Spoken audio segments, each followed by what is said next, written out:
Hello everybody, welcome back to the channel. I have some amazing videos for you guys today. We are going to focus 100% on the rental market. Yes, the rental market. Why is the rental market so important? Is because basically a big part of the young generation, right, is trying to move from the rental market into being a first-time home buyer. That is the American dream. The problem for millennials and young people as a whole is that the prices have become so ridiculously expensive that they're not able to save enough money for that down payment. Also, the problem is that their parents are most likely still alive, so they're not getting that inheritance money to help with the down payment, if once they pass or whatnot, which, believe it or not, does really help out. If you gotta save, imagine $100,000, that is a lot of money, really hard to do. And here's the problem that I'm seeing, is that because the rent is so high right now in so many places, it is going to make it so much more difficult for young people to be able to save that 20% down to be able to get that mortgage. Remember, you want to be able to save at least 20% down. Why? Because then you will avoid PMI insurance. PMI insurance is basically an insurance that the banks use it as basically insurance for the banks, because if you're putting less than 20% down, they're kind of on the hook if you can't make that mortgage payment. So they basically, you got to pay more if you're putting less down, which kind of sucks, but it is a way to protect the bank. That's why it is really important for us that if we are going to buy a house, to be able to make sure we get at least 20% down. And it's really hard, but you can do it. Another thing that's important for all you renters out there looking to buy a house is you need W-2s. If you're a private contractor, if you work for yourself, here's the downside, is that they're gonna stick it to you when it comes to the rate, right? Why? Because you're more high risk, because the banking system they don't put as much they don't put as much trust on private contractors, because they know that their businesses could go up and down, and it's always moving. Versus if you work for a job, a company, you work for a hospital, for example, if you're a nurse or something, your job is steady. Now, obviously the banks love that. They love that steadiness. So if you can provide that you work for a W-2 job, a good job, they're most likely going to give you the best rates available. So that's why it's really important to have a W-2 job, have worked there for at least 2 years, and that will just make the paperwork go so much faster. Now, you can still get a loan if you're a private contractor. You are just going to have to pay higher interest rates. Now, let's jump into this article. Check this out. The price gap between renting and buying in the Bay Area homes reach new highs. So here's the problem, in the Bay Area, super highly desirable. A lot of people also make a lot of money in that area. And now we're gonna learn, is it better to rent or to buy? Well, let's read a little bit. With the Bay Area rent prices still below pre-pandemic levels and home prices hovering around all-time highs, despite the recent softening as mortgage interest rates rise, the gap between the cost of renting and the cost of owning a home in the region is the highest it's been for at least the past 2 decades, data shows.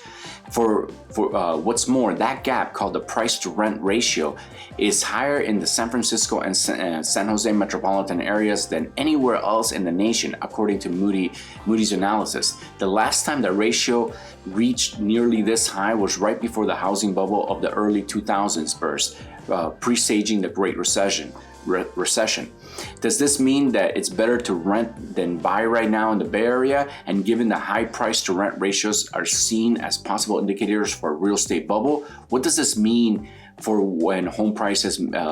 What does this mean for where home prices may be headed? Well, what it means is basically that it's going to crash. It's basically telling us the last time we saw this was right before the housing crash and the past presaging the Great Recession, right? So if we're seeing the same numbers now, we could assume that we're heading towards a similar outcome, which is that home prices are going to come down like crazy.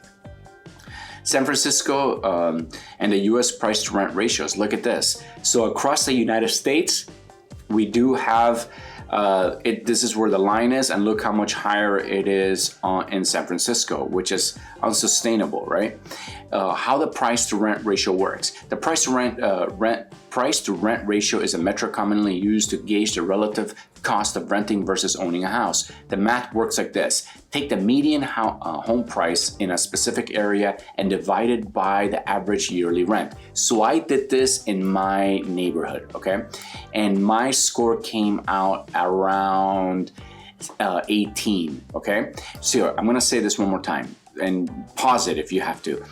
Take the median home price in a specific area and divide it by the average yearly rent, okay? So that information should be somewhat easy to find. Just type in your area and type in average rent. You know, look at comparable rents in your area for something like what you have if you own a house, or a house that you want to buy, and then look at the median home price and do the math, and you'll get a number. And basically that number says the equation yields a number that is known as the price to rent ratio. The lower the number indicates that owning is cheaper than renting in that given market. So in my area, I'm like literally right in the middle. Like I said, I came in around 17.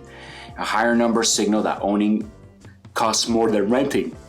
So we're seeing this in San Francisco, where owning cost a lot more than renting. So why would you want to own when you could get rent for a lot cheaper? So that's the deal in certain areas. So here, let's read the Bay Area and US trends.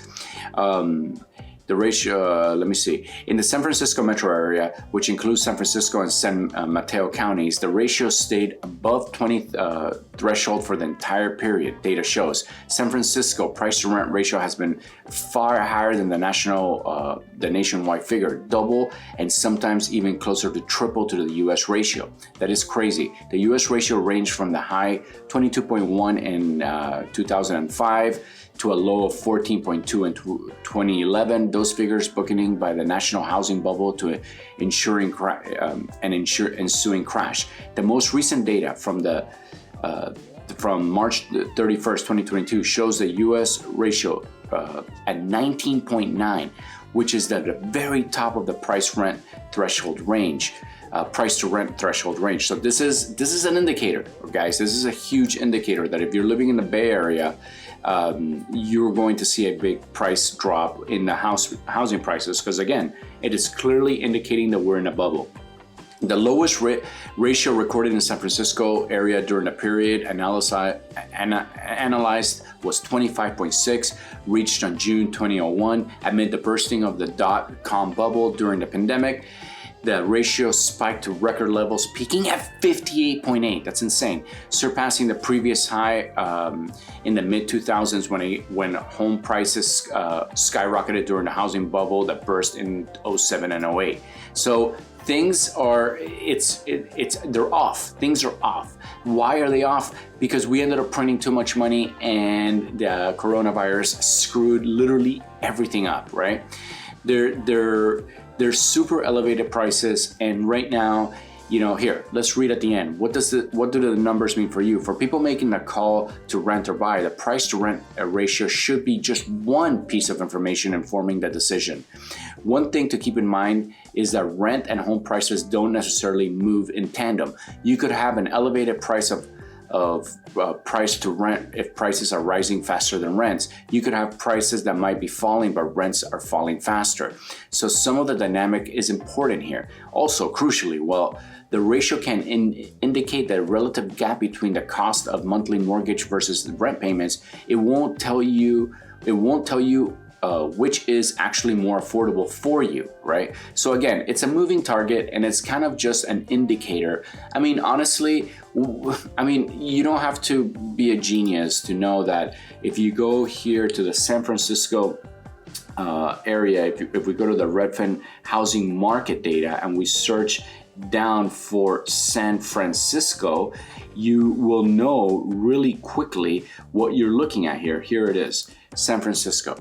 So if you look at the median sale price, I mean, there's homes, the median, I mean, just think about it. The median sale price is 1.5 million right now. It was as high as 1.6, almost 1.7 million. So that lets you basically know that it's such a weird, like, Of course, to most people, renting would be a lot easier, more affordable, but that is the cost of having to live in a city like San Francisco, right?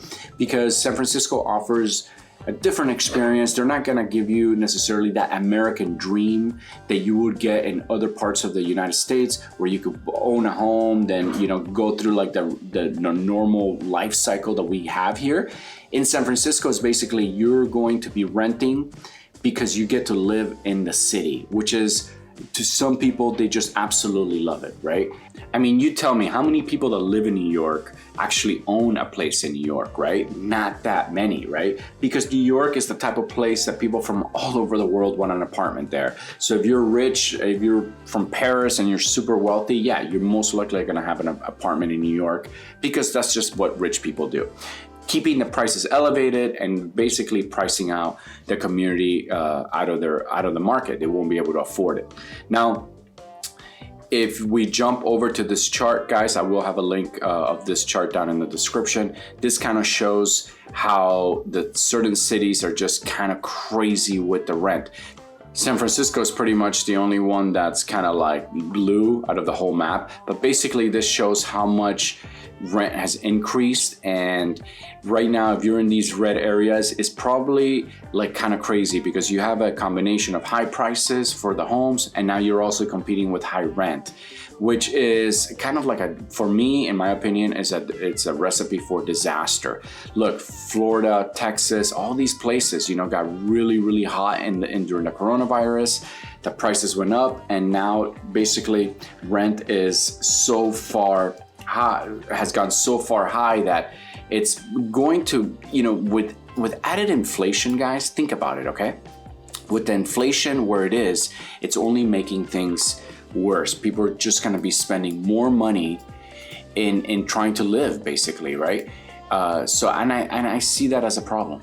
I definitely do. Now, I'm gonna go ahead and finish this video for right now. Again, I'm doing, all my videos today are going to be about the rental market. I have some amazing articles for you. You guys are not gonna wanna miss out. And I just wanna say a big thank you to all the people that have been supporting my channel. I've been getting so many views, so many comments, so much engagement. I just want to say thank you guys so much. You guys are awesome. I'm doing this stuff for you, and my channel is relatively new, so it makes it even that much more special.